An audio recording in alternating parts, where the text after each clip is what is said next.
وبالوالدين إحسانا إما يبلغن عندك الكبر أحدهما أو كلاهما فلا تقل لهما أف ولا تنهرهما وقل لهما قولا كريما. మీరు మీ తల్లిదండ్రులతో సద్భావంతో మెలగండి.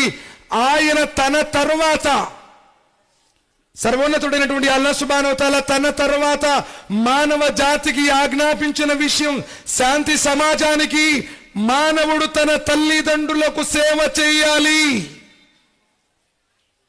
సమాజంలో శాంతి ఏర్పడాలంటే ముందు తల్లిదండ్రులకు సేవ చేయాలి. ఏ తల్లిదండ్రులైతే బాధకు గురి చేయబడుతున్నారో, అశాంతికి లోనయ్యారో, ఆ కుటుంబంలో శాంతి ఉండదు, ఆ సమాజంలో శాంతి ఉండదు. వబిల్వాలిదైని ఇహ్సానా ఇమ్మా యబలుగన్న ఇందకల్ కిబరా, ఒకవేళ మీ తల్లిదండ్రుల్లో ఎవరైనా సరే వృద్ధాప్యానికి చేరుకుని ఉంటే అహదుహుమా, ఒక్కళ్ళైనా అమ్మైనా నాన్నైనా ముస్లిం వారైతే, ఔ కిలాహుమా, లేదు ఇద్దరి ముస్లిం వాళ్ళై ఉంటే ఫలా తకుల్లహుమా ఉఫిం, వారి ముందు ఫు చి పో అని కూడా నాకు చిన్న మాట. వల తన్హరుహుమా, వారిని కసురుకోబాకండి అన్నాడు. వకుల్లహుమా కౌలన్ కరీమా, వారితో మర్యాదగా మాట్లాడు, మంచిగా మాట్లాడు. సోదరులారా, ఆలోచించండి. మానవుడు తన తల్లిదండ్రులకు సేవ చేయాలని ఆజ్ఞాపించాడా దైవం? కానీ ఈరోజు ఎంతో మంది తల్లిదండ్రులు బస్టాండ్లలో, రైల్వే స్టేషన్లలో, రోడ్ల మీద అడుక్కుని తింటున్నారు. సోదరులారా, ఆలోచించండి. ఒక చిన్న ప్రశ్న వేస్తాను, చెప్పండి. ఒక 100 సంవత్సరాల నుండి ఇప్పటిదాకా మనం అందరం అభివృద్ధి అయ్యామా లేదా చెప్పండి? నాగరికత పెరిగిందా లేదా చెప్పండి? పెరిగిందా పెరగలేదా? పెరిగింది. సోదరులారా, 100 సంవత్సరాల కాదు, 50 సంవత్సరాల దాకా కూడా, లేదు 30 సంవత్సరాల దాకా కూడా ఎక్కడ చూసినా అన్నదాన సత్రాలు అని ఉండేవి. అన్నదాన సత్రాలు అంటే ఎవరైనా సరే ఆకలి కొన్నవారు వెళ్ళి అన్నదానంలో ఉచితంగా అన్నం తినవచ్చు. అన్నదాన సత్రాలు అని ఉండేవి. ఇప్పుడు డెవలప్ అయ్యాం కదా, ఎక్కడా కూడా ఉచితంగా అన్నదాన సత్రాలు ఒక్కట్లో ఏమున్నాయి? ఇప్పుడు వృద్ధాశ్రమాలు ఉన్నాయి. అప్పుడు అన్నదాన సత్రాలు ఉన్నాయి, ఇప్పుడు వృద్ధాశ్రమాలు ఉన్నాయి. ఇప్పుడు అన్నదాన సత్రాల్లో ఎక్కడా కూడా భోజనం ఉరకబెట్టేది లేదు. ఇప్పుడు వృద్ధాశ్రమాలు ఉన్నాయి. అంటే తల్లిదండ్రులు ఎవరైతే ముసలోళ్ళు అయ్యారో వాళ్ళ ఇళ్లలో మాకు అడ్డం అని చెప్పేసి వాళ్ళందరినీ వృద్ధాశ్రమాల్లో చేర్చడానికి వృద్ధాశ్రమాలు ఉన్నాయి, అన్నదాన సత్రాలు లేవు. నైతికంగా మనం దిగజారిపోయాం. పెరగల, అభివృద్ధి కాల. కాకపోతే టెక్నాలజీ పెరిగింది, పెద్ద పెద్ద బిల్డింగ్స్ వచ్చాయి, మంచి మంచి కార్లు వచ్చాయి, విలాసవంతమైనటువంటి వస్తువులు మన చేతుల్లో వచ్చేసాయి. నైతికంగా మన సమాజం దిగజారిపోయింది. అల్లాహ్ సుబ్హానహు వ తఆలా అన్నాడు, వగ్ఫిద్ లహుమా జనాహ జ్జుల్లి మినర్ రహ్మతి, దయా, అణుకువ, ఉట్టిపడే విధంగా నీ భుజాలను వారి ముందు అణిచిపెట్టు. అంటే నీ తల్లిదండ్రుల ముందు కూడా ఈ విధంగా నుంచోకు అన్నాడు. వకుర్ రబ్బిర్హమ్హుమా కమా రబ్బయాని సగీరా, ఇంకా నీ తల్లిదండ్రుల గురించి ఈ విధంగా ప్రార్థించు, అల్లాహ్ ఏ విధంగానైతే వీరు నన్ను నా బాల్యంలో పోషించారో వీరిపై కూడా అదే విధంగా జాలు చూపించు దేవా. మేము తినపోయినా పర్వాలేదు, మా పిల్లలు తింటే మా కడుపు నిండినట్టే అని భావించారే. ఆ తల్లిదండ్రులు ఈరోజు సమాజం ఎలా చూస్తా ఉంది సోదరులారా? ఆలోచించండి. మనకేదైనా తట్టుకోలేరే, బాగోపోతే హాస్పిటల్లో చేరిస్తే నిద్రలేని రాత్రులు గడిపారే, ఎప్పుడైనా రావటం లేట్ అయితే అయ్యా ఇంకా తినలేదు తినరా అని చెప్పేసి అడిగిందే. ఆ తల్లిదండ్రుల గురించి ఈ రోజు నువ్వు ఎలా ప్రవర్తిస్తున్నావు?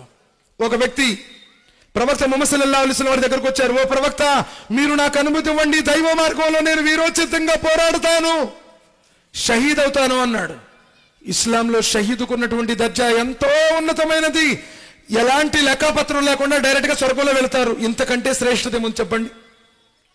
నబీ సల్లల్లాహు అలైహి వసల్లం చెప్పారు, అనుమతి లభించిందయ్యా అన్న. ప్రవక్త ముహమ్మద్ సల్లల్లాహు అలైహి వసల్లం ఆ వ్యక్తిని అడిగారు. వెనక్కి తిరిగి వెళుతున్నాడు.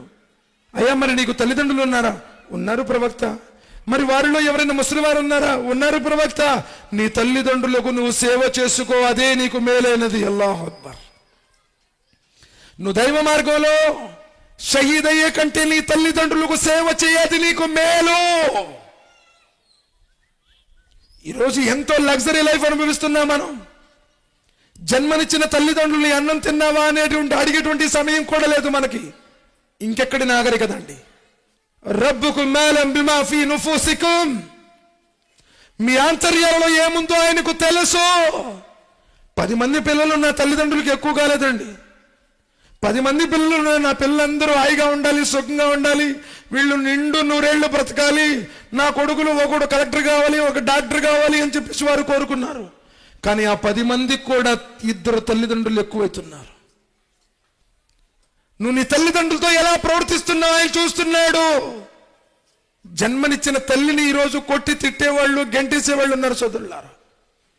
బ్రతుకున్నప్పుడు వారికి అన్నం పెట్టకుండా చచ్చిన తర్వాత దినాలు తద్దినాలు చేస్తే ఆ తల్లిదండ్రుల ఆత్మలు శాంతిస్తాయా?